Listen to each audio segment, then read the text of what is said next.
All right, mailbag time, guys. Because we haven't been on for a little bit, a lot of mail, but I found one letter in particular that I think would be very relevant to what we're talking about today. And this is from Hector in Tucson. He writes in, hey guys, where did you go? I missed you. Next time you're going to take a break from the podcast, please send me a text or an email so I'm not sitting here worrying. Even a phone call would work. We're sorry, Hector. We'll do better next time. Anyways, I've spent some time diving into analytics, and I've got two questions. Hector now getting pretty confident in his ability to get through on the email and sending two questions. Question number one, which social media channel do you think offers the best analytics? I found that it varies so much from channel to channel. And question number two, I'm just starting to get into Google Analytics. What are some of the insights that you find most interesting? Good question, Hector. A loaded question because there's two of them in there. Analytics are something that we look at on a regular basis for our clients. I can answer the social one first. In terms of the channel that offers the most interesting social media analytics for me, far and away is YouTube. YouTube, in my opinion, is clearly the best when it comes to social media analytics. There's lots of great data. The platform generally is quite stable. The analytics, in terms of strange fluctuations, they all seem to make sense when you look at that. You can kind of figure out why something happened, whereas there are other platforms where you'll get some random rogue number and you'll be like, this just doesn't make sense. It doesn't align with everything else. Very rarely does that happen in YouTube. The one that I really like inside of YouTube is looking at the percentage viewed for a video. So you can watch a video and see how long did somebody stay on that video before they ended up leaving. And you can see, an 8-minute video, for example, what percentage of people stayed from the start to the very finish, or where did they drop off? And is there something you need to do inside of the video to prolong when they drop off? So in terms of social analytics, for me, YouTube far and away the best one for me. And on the Google Analytics side, I really like the data you can find under Tech Overview. So this is where it talks about people that visit your websites and what devices, browsers, platforms, etc. that they use. And I know in the world that I live in, I do a lot of work with municipalities, especially rural municipalities. And it's really interesting to take some of the data I see there and compare it to a client in a different industry that's maybe more in an urban environment. And oftentimes I see with municipalities and government related websites, the visitation from desktop computers is much higher than mobile devices. But I know, you guys will know this too from working with other clients in different industries. It might be a 50-50 split, mobile and desktop. But I've just found in general that rural municipalities, that their data tends to skew a little bit different than everybody else.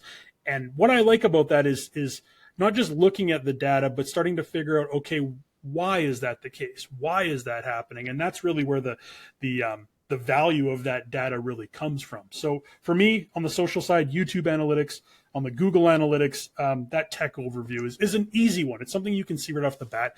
There's so many cool things you can do in analytics, but that's one for me that just kind of jumps out right away. Duncan, you work a lot in analytics. What do you like? My understanding of this is more on the ad side. So, Well, I think you were talking more about kind of organic YouTube metrics. YouTube is pretty good. There's some pretty good view metrics there. I think for me, though, the one that I at least find the most interesting is actually LinkedIn analytics for ads. I don't love LinkedIn in general for like an ads platform. It does do what it needs to do for the B2B segment, but what I really do appreciate is the amount of detail and data you get coming back. So you get, you run a search campaign, not a search campaign, you run like a newsfeed campaign in LinkedIn, but you get information on, the industries, like the people that click and even the people that just see it. It'll tell you metrics on the industries that they're in, their job title, their level of hierarchy in the business. Like, are they mid-level? Are they CEO level, C-class, or are they, that lower down the food chain? But you also get insight into what companies they work at. So I actually get a sense of okay, how many views did I get with so-and-so company? So as an example, if you're running a campaign for B2B and you're trying to target specific businesses, you can literally go back to the client and say, yeah, we made your ad visible, or this many people clicked that ad from this company. So it gives you really granular data, which I appreciate as a advertiser, but it also is kind of a bit of a proof case for telling them that you could reach people at specific businesses, because that's a pretty challenging thing to do sometimes with digital marketing. But if you're trying to create noise or create visibility to a specific brand with other companies, this is a cool way to do it. And like I say, have data that supports that you're actually achieving your goal of being visible to these types of people. So to me, it's pretty cool. The results are mixed, but I'd say in terms of data and analytics, that's probably one of my favorite for ads. Yeah.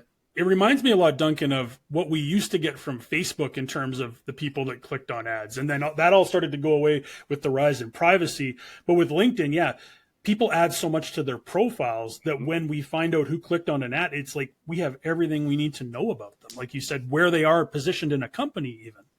Yeah, I mean, Facebook people aren't updating their profiles anymore. So No. LinkedIn people update them all the time because they want jobs. And it does create a more data full environment from an ad perspective, which I think is why I appreciate the metrics that they can provide. I like LinkedIn too. Good one, Duncan. And Ian, I guess in terms of analytics for you, you like battling Meta, and you like battling Meta Business Suite especially. So whether you like it or not, you probably do see some metadata every once in a while because you're there. Yeah, it's not something I'm mucking around. digging around in a huge amount with the social side of things, to be honest. But yeah, in terms of the Google Analytics, which was another part of the original question, I guess there's no real one sort of metric or anything that you can just say, okay, this is, if you're only going to check 5 things, these are the 5 things to check. I suppose the advice would be more, don't log into Google Analytics without a purpose. Why are you logging in, and what is it you're trying to learn or find out?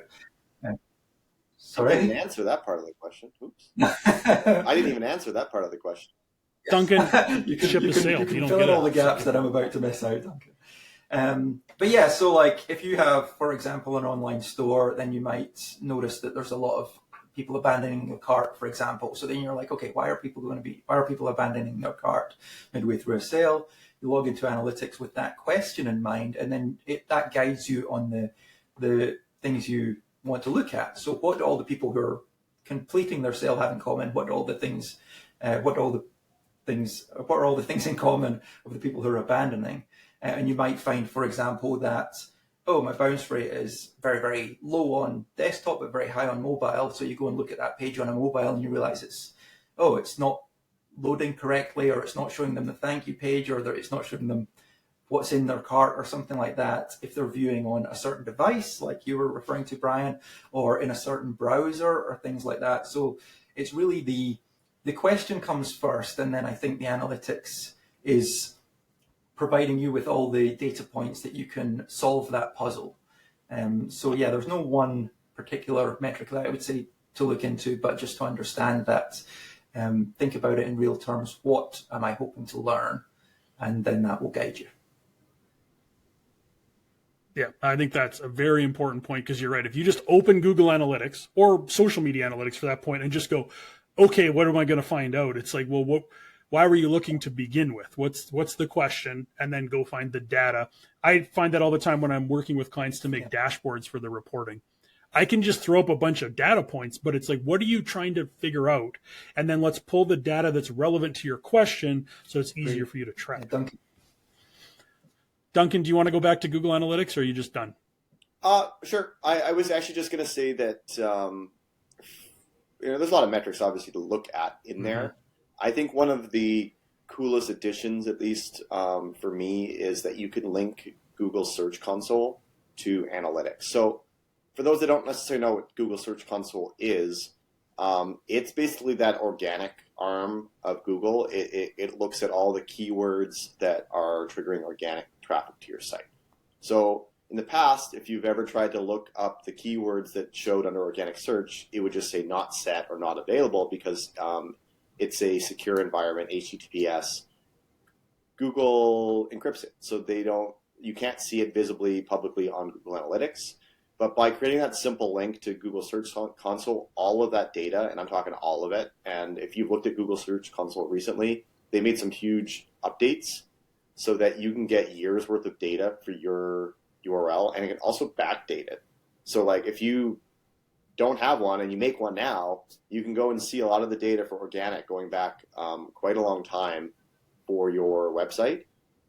And that pulls it all right into your Google Analytics. So if you can link that up, you get real vision into the organic keywords that you are not only getting clicks from, but even just showing for.